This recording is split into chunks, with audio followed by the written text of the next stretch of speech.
Folks, we'll call this meeting to order, and we'll begin with the Pledge of Allegiance, which I asked Mike Neal to lead us with.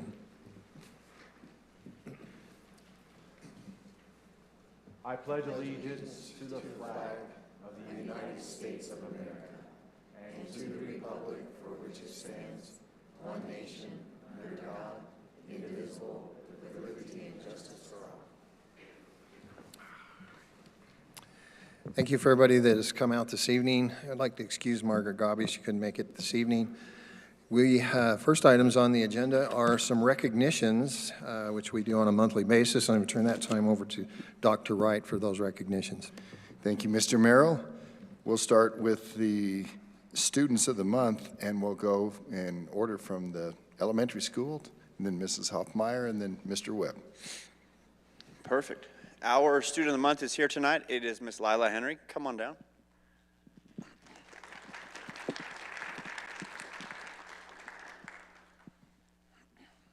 So Lila is a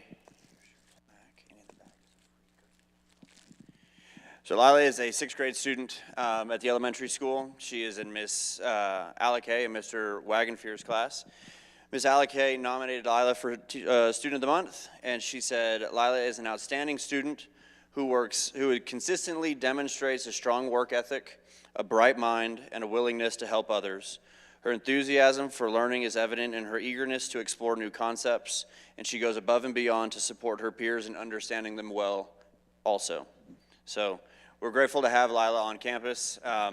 She does not talk much until you get to know her, and then she talks a lot.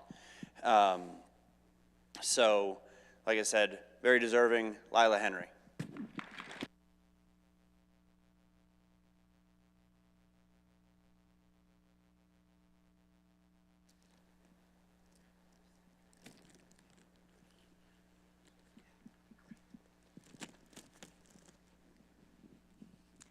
All right, I'd like to call up Zeppelin Brosman, please.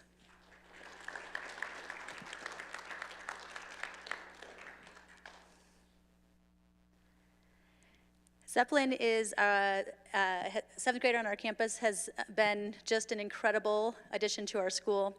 And when we put out requests for nominations for students, we get lots of different names, but we got a lot of the same name.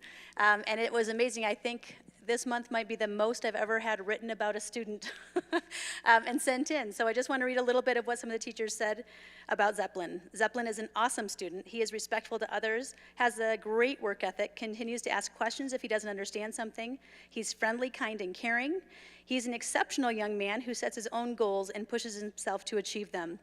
He is also a very thoughtful, kind, and patient person with everyone and brings positive vibes wherever he goes. He is an absolute pleasure to work with, and I would go so far as to say, this is my favorite part, Zeppelin, that just by virtue of who he is, often gives more energy to the adults around him than we give to him. And so that says quite a bit. He is such a positive energy on our campus. And a fierce soccer player as well. He always makes sure that his table is the very first table cleaned so they can get out there and start playing soccer. So we love having him at Blue Ridge Junior High.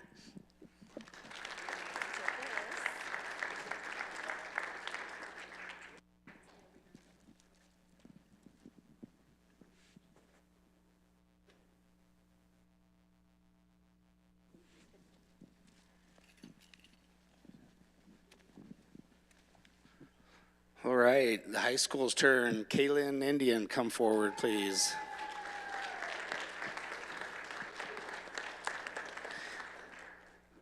So Kaylin is the high school student of the month for the month of February. I'm going to go ahead and hand you that.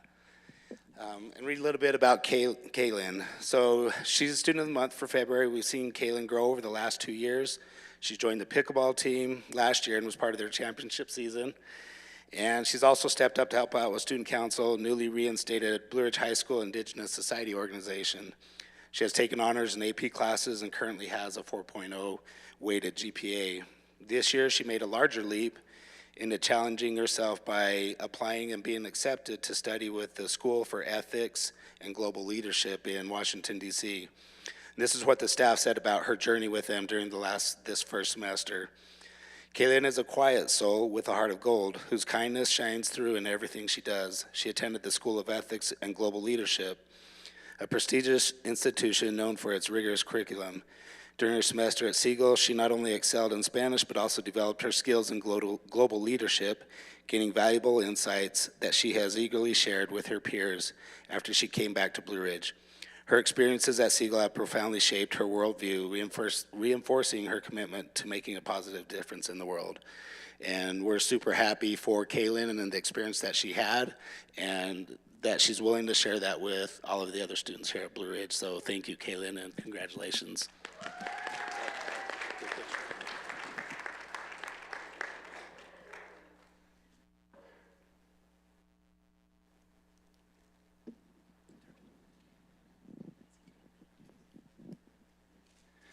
Okay, it's my privilege to present this next award, which is our BR Star Award. And this month's BR Star is Miss Kimberly Dugdale. Come on down, Kimberly.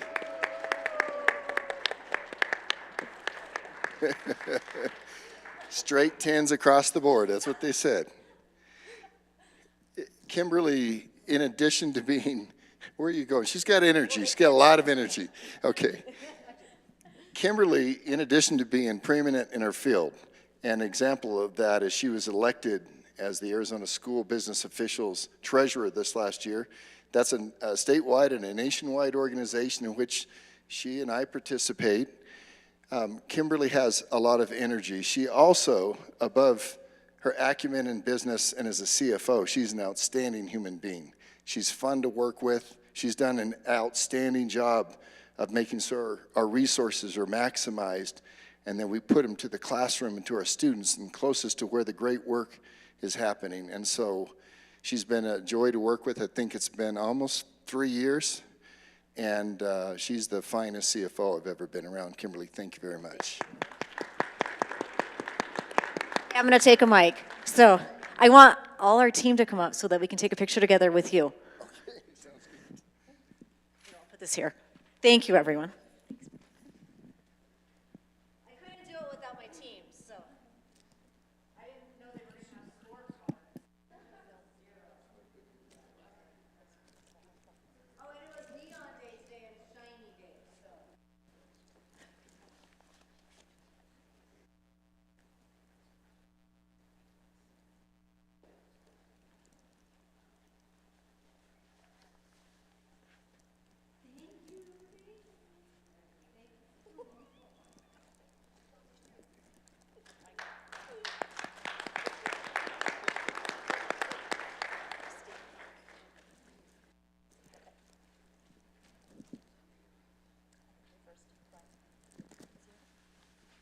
All right, I'm up next, I guess.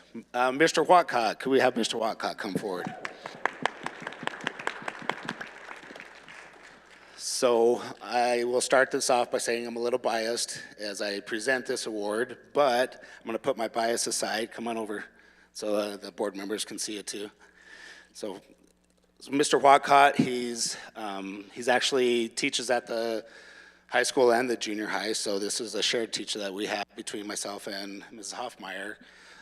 I've had the privilege of working with Mr. Watcott in the capacity of, principal and teacher for the last, I don't even know how many years, since '06, so do the math. 19 years, math guy? Yeah, sounds good. So it's been a long time. So we actually were in this building here, and he's moved around wherever we went. He is the one that's always going to step up and do whatever needs to be done. If there's anything, like there's new classes that we created, he jumped in. I know he's done the coding at the junior high. He sponsored our Spanish club trips when the junior high went to California, to the Valley. Anybody that can be on a train with junior high kids all night long, like, deserves some kind of recognition, and he's done that for years. And now I get to finish my career at the high school with having Mr. Watcott again with me. So it's been a treat and a pleasure having him back at the high school, or back with me, and to see him continue all the great things that he does with the kids, with the staff. He's one of our tech experts, so he helps the other teachers. Just a fabulous teacher and very well deserving of a BR Star Award. So congratulations, Mr. Watcott.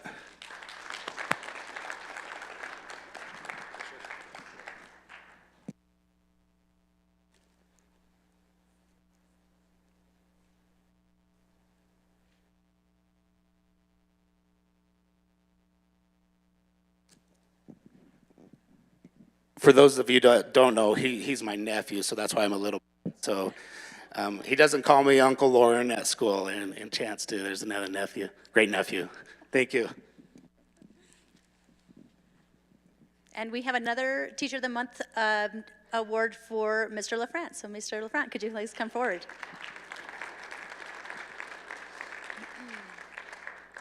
There you go. Mr. LaFrance is a man of many trades.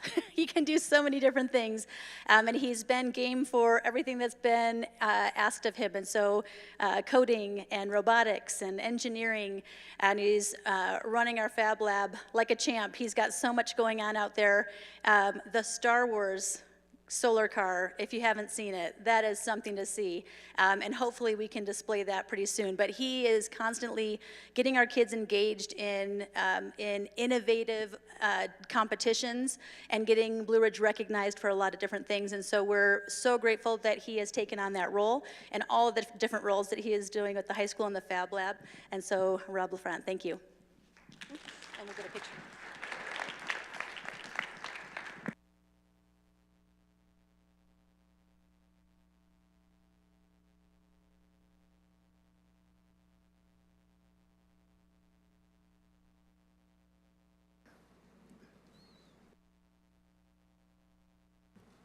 Bridget, would you like to bring your group up here for recognition? Looks like they're prepared.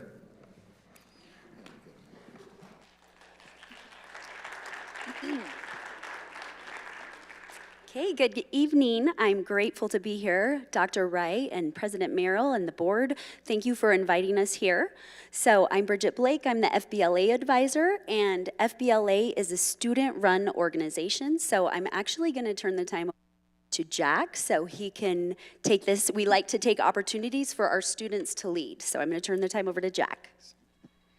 So if any of you guys don't know, FBLA is the student-run organization for the business program, and it is the largest business CTSO in the world with over 230,000 students throughout the world. There's kids in China and Canada and all across the United States. And our mission is to inspire and prepare students to become community-minded business leaders in a global society. And we do that through relevant career preparation and leadership experience. So on January 22nd, we took 18 students down to the Valley. We competed at ASU in a lot of different events, and this competition had 642 competitors, and 8 of our students brought home 11 medals. So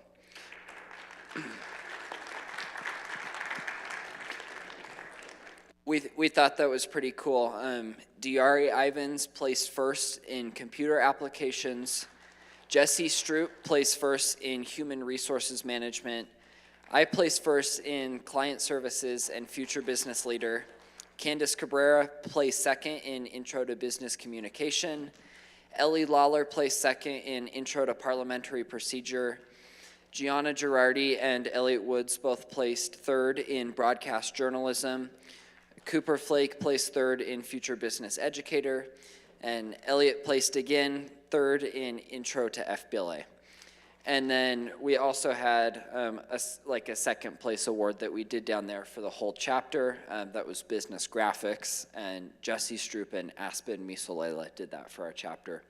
And then out of all of these high schools, we were actually able to place second in the online testing tournament, which we did that in October, November, and that was really Mrs. Blake. She encouraged us to take lots of tests and prepare for those, and so that's a reflection of her success as an advisor.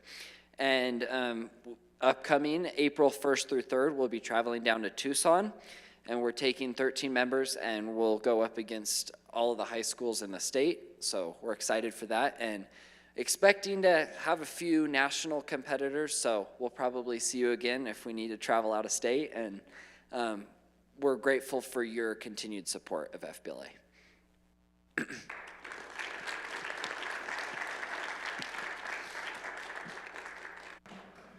Would anybody else like to speak and express your opinion of what you felt this year? No. I'll speak. Okay, in fairness, I have 2 freshmen. We had 3 freshmen place at regionals, which that's amazing. That's amazing. And of our 8 people that took medals away, only 1 was a returning competitor. So I've got a lot of new students, so they're just doing amazing. So very proud of them. They're not quite ready to speak yet, but they will be next time. Thank you. Job well done. Appreciate it. You represent us very well. Thank you.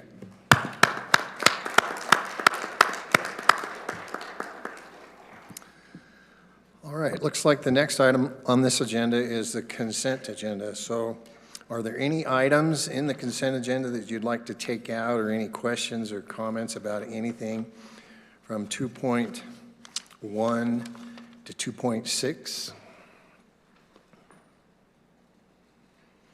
If not, can we have a motion to I'll move accept to the consent agenda? approve the consent agenda as presented. Thank you. Have a motion from Michael Grunio, have a second from I'll second it. Sylviana. Any further discussion? Not, we need to vote. All in favor? Aye. That appears to be unanimous. Thank you. Okay, item 3.1, a recommendation to approve new hires. Are there any of the new hires here that we could be introduced to? Yeah, why don't you introduce? Megan and McKenna are here. So we have 2 new ladies in the district office. So McKenna is doing the front desk and helping Mary, and Megan is doing our accounts payable. And they're a great asset to our team, and we're enjoying working with them, and we hope they stay for a very long time. I hope so too. Welcome. We're glad to have you. Any others that we have? If not, can we have a motion to accept item 3.1, the new hires, as stated in the agenda?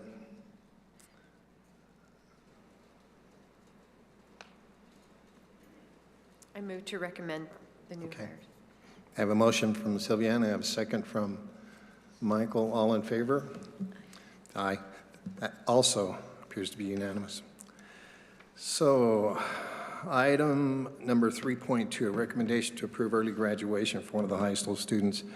Mr. Webb, do you want to explain that? Thank you. We had a student who, senior, early planning, early in the year, they knew that the family was going to be moving down to the valley after Christmas. She wanted to be able to finish here at Blue Ridge, so we allowed her to be able to complete some classes in order to finish all of her credits to finish up with Blue Ridge and our academics, so she could be a Blue Ridge graduate and still move down to the valley and not have to worry about checking into another high school. And she completed everything that was required. Well, she'll want to come and walk this fall? Yes, this spring. she does want to come back and walk with her peers, and we'll let her do that. Good deal. Any questions or comments about item 3.2? So can we have a recommendation to approve item 3.2, the early graduation of one of our high school students?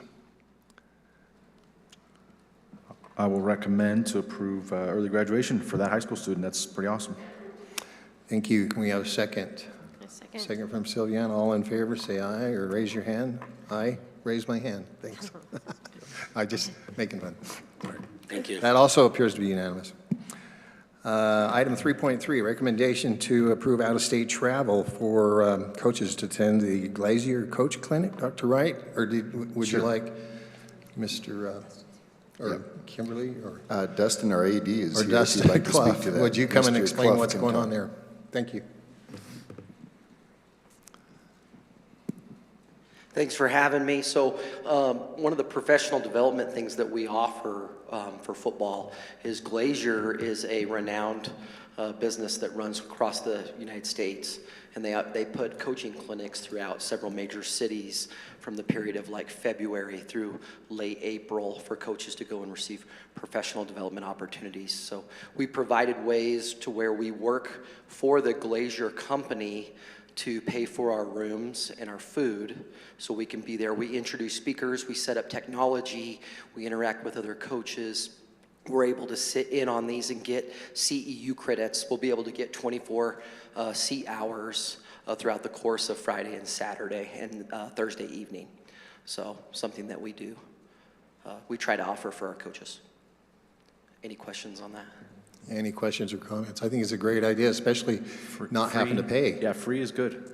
Yeah, Free is always good. It's awesome that they offer that for us, and we get to meet the coaches that are there, that are doing the presentations, the clinicians that come in, and we get opportunities to set up their equipment, see a lot of things that they do with their programs. We almost get a little more inside information and get personal contact information from them. So it's a neat opportunity. So you and who else is going? Do you Eric know that? Halmerson and Chris Johnson. Those are the two. And then some of our other coaches are going to try to do it on their free time over the week. They're going to leave Friday and go that evening and Saturday and come home Sunday morning. So On their own? I believe Brandon Newcomb and Brian White are both going to try to do that for the Friday, Saturday part of the clinic. Great. Yeah, free is great. Yep. Appreciate that. Any other questions? Not, we have a motion to accept item 3.3, the out-of-state travel for the Glazier Coaches Clinic on February 20th through 22nd in Las Vegas. We have a motion. I would like to recommend that. I have a motion from Michael. I have a second it. second from Sylviana. All in favor, say aye. Aye. Aye. Thank you. Item 3.4, recommendation to, oh, this is pretty neat. Kimberly, you want to explain your out-of-state travel? I know this is quite an award. Sure. Thank you. The- Explain what's going on there. President Merrill and Governing Board, this is a leadership retreat with the association that Dr. Wright just mentioned that I'm the treasurer of. All expenses are paid by them. I'm just asking that I be allowed to go. It's very exciting. It's in Tampa, and the hotel did not get demolished from the hurricane. Yeah, I think this is quite an honor, and got to say, we're going to really miss you both when you retire at the end of the school year. We'll carry on. We'll carry on. We might have to call you every now and then to hold our hands, right? So can we have a motion to recommend item 3.4? That is the out-of-state travel for Dr. Wright and Ms. Dugdale to go to the, the Arizona School Business Officials Board Conference, Leadership Forum. I got it. There we go. So we have a motion to accept item 3.4. Yeah, I so move. I have a motion from Michael. Second. Second from Sylviana. All in favor, say aye. Aye. All right, that also looks to be unanimous. Next item is 3.5, a recommendation to approve the lease agreement renewal. Dr. Wright, do you want to explain that? I think it's the same as we've had in the past with this great partner. It is, and I think there's a representative here tonight. Would you like to say a few things? I got a coin, we'll flip it. And Okay, I'll say this on the organization's behalf. It helps, and their Head Start program helps a good number of children every year get prepared for school. It is a federally funded program. This does not cost us anything to provide this space. The space was already there. They provide their own food. They've probably invested $150,000 into the facility or more, maybe closer to $250,000 over the last 4 years or so. They've been an outstanding tenant. Anytime that we have a drill, they cooperate. Snow days, they cooperate. In short, anything we need, they've been an outstanding partner. So I would ask the board if we could please renew their lease under the existing terms. And that they're over in the old elementary school? Is that Yes, sir. correct? Multi-purpose, the old elementary. Yes, sir. Been a great partner, I appreciate you. Have any questions or comments from the board? So can we have a motion to approve the lease agreement with the Northern Arizona Council of Government, NACOG Head Start, for the upcoming period of time that this lease, I don't have the dates on this, but just as it's been submitted. Can I have a motion to accept? I move that we I accept. have a motion from Sylviana, I have a second. I'll second. Second from Michael, all in favor, say aye. Aye. All right, that also looks to be unanimous. Dr. Wright, we'll turn the balance, pretty much the balance of this meeting over to you for a district update. Thank you, sir. One point of clarification, I wasn't invited to go to Florida, so I don't get to go with Kimberly. She's going on her own as the treasurer. No, I'm just teasing. I just was letting you know. No, I don't.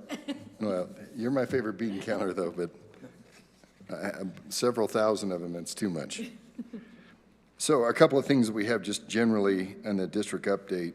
We're in the testing phase in March. Next month, we'll begin testing March and April. Our teachers have been working hard to make sure these students are prepared. IT and others are preparing to make sure that we have these tests administered appropriately. It's quite an undertaking. That begins next month.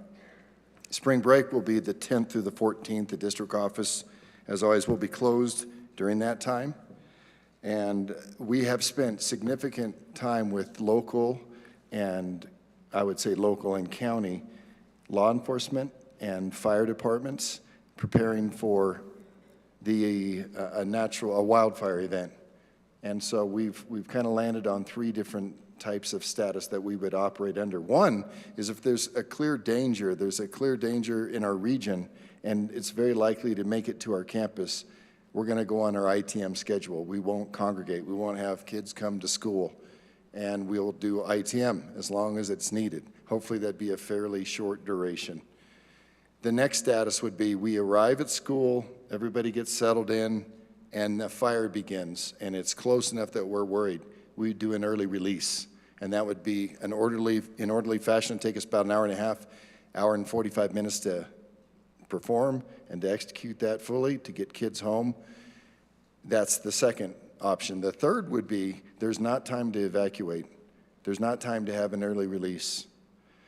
In the evacuation, in the point of evacuation, in general, we're going to go to the community of Snowflake. There, they have numerous school buildings and large church facilities with restroom facilities, kitchens, and they could serve as a place for people for a long period of time if we had to. And the geography and landscape lends itself less risky for fire. I mean, obviously, anything can become a fuel. I've learned way too much about wildfires and fighting them the last 3 or 4 months. It's been principally what I've been worried about. So if we evacuated, that's where it would be. We'd have more information on that. Our key term, and most important, is to keep our students and staff safe.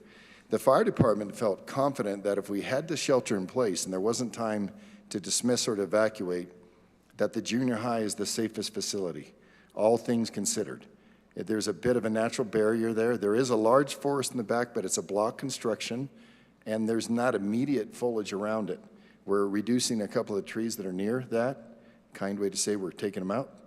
And we could have this campus, the East Campus, the main campus, the district office, the high school, and all of the surrounding preschool, NACOG, the church, anybody that needed shelter could congregate. We would hold up to 2,000 people at the junior high. Again, it has the facilities that we need to be there if we had to be there for an extended period of time. We could get that accomplished and done in a quick hurry. And so that will be a drill that we'll have in the spring. Once we're done with testing, we're going to move everybody over here to the junior high in an orderly fashion. And then we'll meet back and we'll determine how can we do that better. Then the next phase will be, let's work on an organized evacuation. What does that look like? There's a couple of things that are tough, that we don't have enough buses to evacuate everybody at once. Not with 88 kids on a bus, but if there's danger, you can put 125 kids on a bus if you had to. And in that instance, everybody agrees the job is to get everyone out safely. I think it is most probable that we'll have an early release. I think that's probably the most likely thing that could happen, because we won't start school if we have a worry of fire. But right across the street is a lot of fuel. Behind us is a lot of fuel. To our north and to our south, there's a lot of fuel. And so if it continues, if the dryness persists, if it continues to be dry and we get a lot of wind, and we had a lightning strike or some other form, we would have to evacuate. And that's our very last choice, because we have reunification and a lot of other things that we have to kick in. Please, for the board's edification, we've been working on this for probably 1.5 years on reunification. Everybody that has done it, that has practiced it, said a couple things. One, the goal is to get everybody from A to B and to do that in a safe and orderly fashion. We are.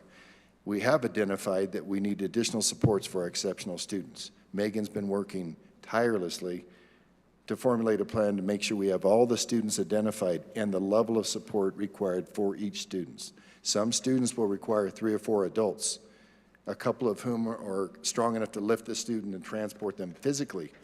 Others need medical items, and we have children with feeding tubes. We have children that have, pretty significant medical needs. We want to make sure these are met. And we'll have further talks about how to have those children evacuated safely and orderly. And then the next phase is to get everybody else safely on a bus and out of here. Part of that effort has been, Kimberly's been working with transportation and Justin and others to make sure that we have enough drivers and people that are trained to drive a bus in the event of emergency. And they're qualified to the extent they won't have a certification, but in an emergency situation, it's let's save lives. They'll be able to operate the bus and get the kids to safety. Once the children are there, that kicks in a whole new plan. And we have a fairly good idea of what that looks like. It's organized chaos, but kids are safe, and we want to divide them along needs and grade level. And then the reunification process would begin after the law enforcement and fire say it's safe to come in. And all that sounds like it's going to be real organized. I pray we don't have to do that. If we did, it would take a long time, and it would be really tough. And parents are going to be very frustrated. But if we get everybody back alive and well, they'll be fine, and they'll be glad when the dust settles, in this case, fire. But we are prepared, and we're not going to just stop there. We want to go to the next iteration to make sure that we can make it as organized and comfortable as we can for the kids and our staff. Are there any questions on those? I think that's the main thing I wanted to make sure that the board had that information, and we're free to talk about this or to ask questions as it's on the agenda. Are there any questions or concerns or comments? Okay. Did you have, Mr. Grinnell, did you have some? You're going to practice the evacuation to the junior high, but not the one to Snowflake? Correct. Okay. Correct. Yeah, you'll learn a lot from that. Yeah, yes, sir. We did an evacuation drill with staff, without students, from the main campus to the elementary school to get organized and kind of learn what we learned, and we did. And even without students, it's a bit of a trick. So, yes, sir, that's correct. We will use the shelter in place before the evacuation. I would imagine in the fall, I'll give a gift of Jonathan. He'll be able to probably do an evacuation in 2025, 26 at some point, probably without kids at first, identifying the area and with staff, and then we'd be more prepared in the event that occurred. And we'll take all this information too, and we'll make sure that Jonathan is onboarded and any staff members are onboarded to this.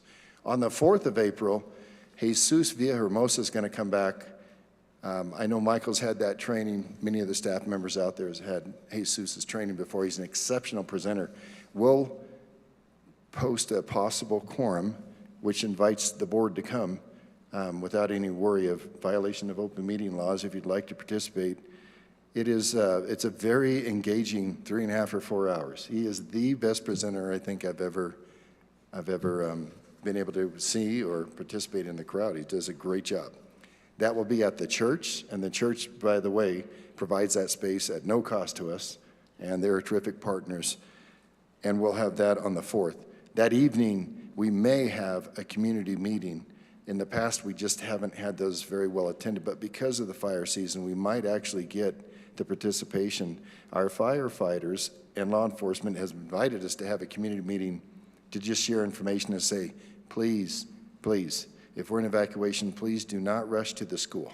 Traffic is going to be horrible, and you're just going to make it more desperate for everybody. Just entrust us that we have a plan, and your child is safe.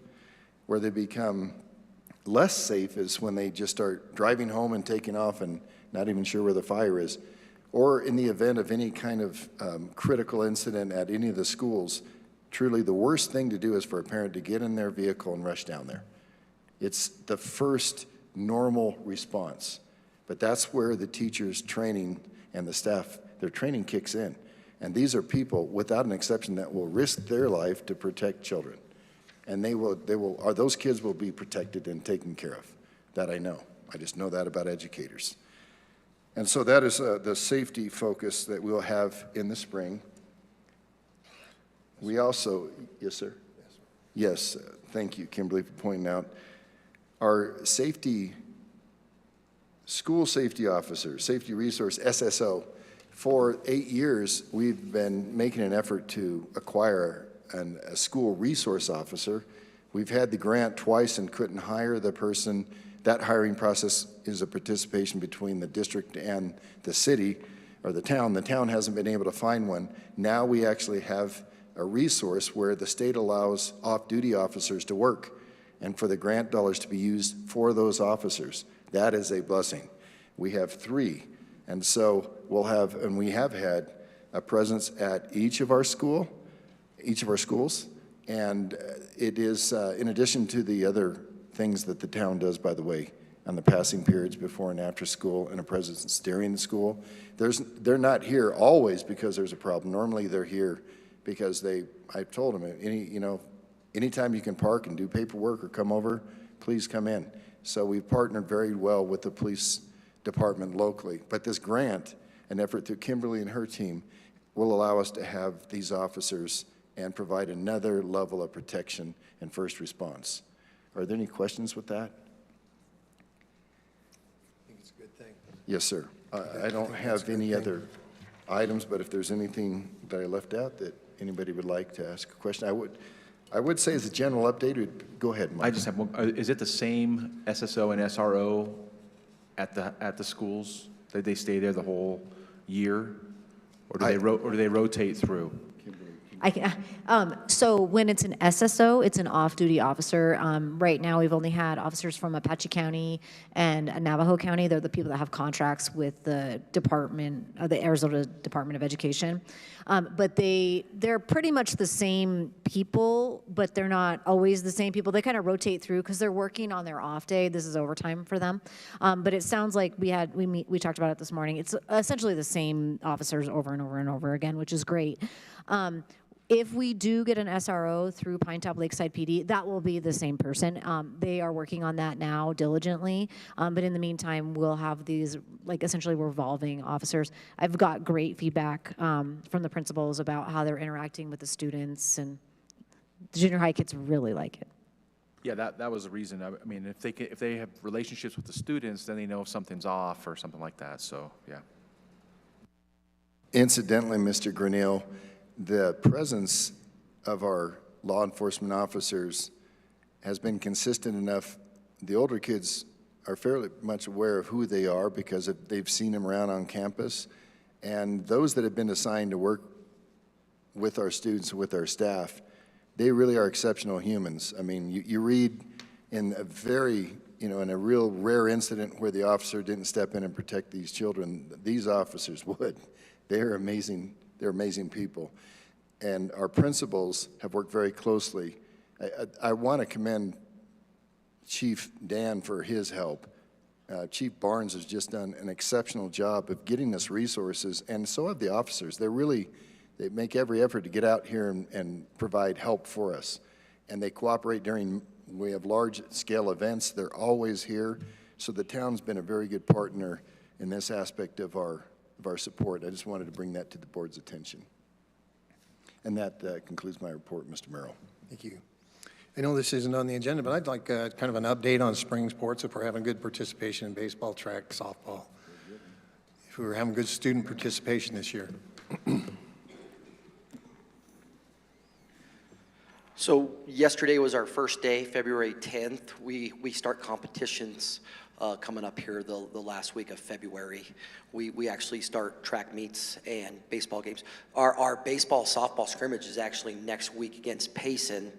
Numbers right now, track, we had about 67 kids today. And we're still waiting on some kids from the play, some girls that are in basketball, some boys that are taking some time to come out from basketball. Baseball, I want to say they're up in the mid-20s, 25, 26. And last I checked girls softball, I want to say we were 12 as of today. So we're trying to boost our numbers with girls softball right now. Off to a pretty good start. We had great weather last week, and then this week it decided to change on us a little bit. So we're excited about that, out there having fun together, freezing. Winter sports, can I do a quick report on winter sports real fast, how we kind of finished up? Boys were 2-15 on the season. They had some adversity this year. struggled with some injuries and sickness and some other things that they dealt with. They started off really hot, played great in some tournaments, and then as they got into region play, experienced some difficulty. They did have a great game, one of their last home games of the year against Sholo here, where we won by 30-plus points, and we had a player go off in the third quarter and have 9 three-point shots. So it was quite the night for that. Our girls went 5-13 on the year. They made the playoff. They're the number 22 seed. They're going to be traveling to Yuma Catholic on Thursday for a play-in game. So if we had a private plane, we would charter that, but they're going to take the bus and head down there to play. They play 7 p.m. on Thursday night. Our girls wrestlers attended the sectional meeting sectional tournament last Saturday. I think we qualified 3 to go to the state tournament. Our boys sectional tournament is this Saturday in Payson, and the state tournament is going to be the following weekend down at Veterans Memorial Coliseum. So that's it to the point right now. Thank you. I'm just curious. Appreciate all the efforts from all the coaches, parents that support the kids. It's a lot of effort. It's a lot of hours spent supporting your kids. Next item on the agenda is call to the public. We'd invite the public to come and address the board about anything they'd like to. We'd like your comments to be limited to 3 minutes. You can't really cede those to another person. Operating rules are basically just let us know how you're feeling, but not so much personality attacks. And if you could give your information, who you are and whatnot to Mary Ford, it'd really help us so we can put you in the public record.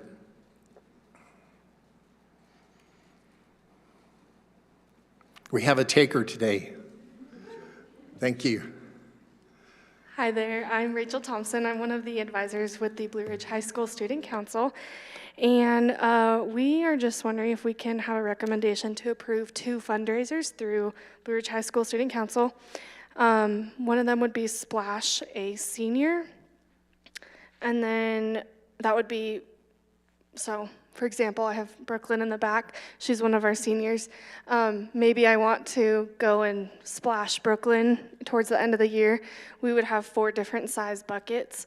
And then like the smallest size bucket would be $1. The next size would be $2, so on, you know. Maybe I want to splash Brooklyn with the $4 bucket, and I would dump it on her, and that proceeds goes to the senior class. And then our St. Patty's Day basketball tournament. Brooklyn, do you want to explain that one?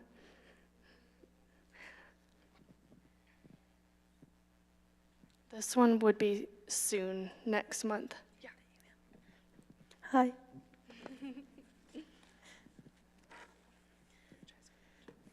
Okay, so the senior class wants to do a St. Patrick's Day basketball tournament because basketball is really popular in the area.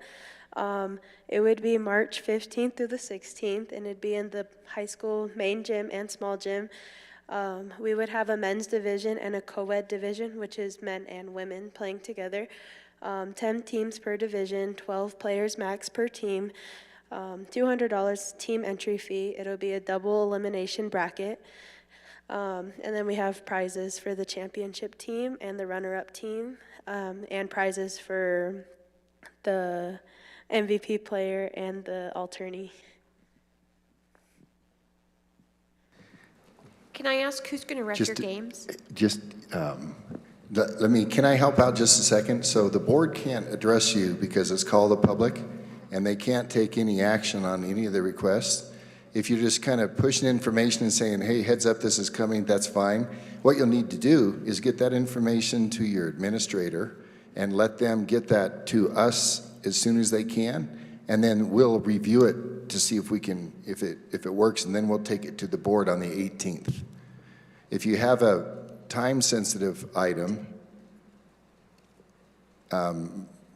we typically have to have it a couple of weeks in advance of the board agenda. Mr. Webb, do you have you want to work with them on that, or?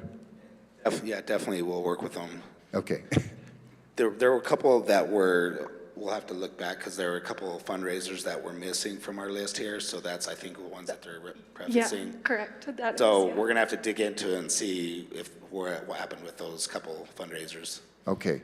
If they look pretty straightforward, depending on the fundraiser and its complexity, Anytime you have facilities use involved in people from the community, there's insurance requirements and other things that complicate that. But straightforward fundraisers are pretty easy. And if it's something that typically the board has approved, they will give me the authority to kind of do it and then ask for their approval after the fact if it's very straightforward and pretty simple.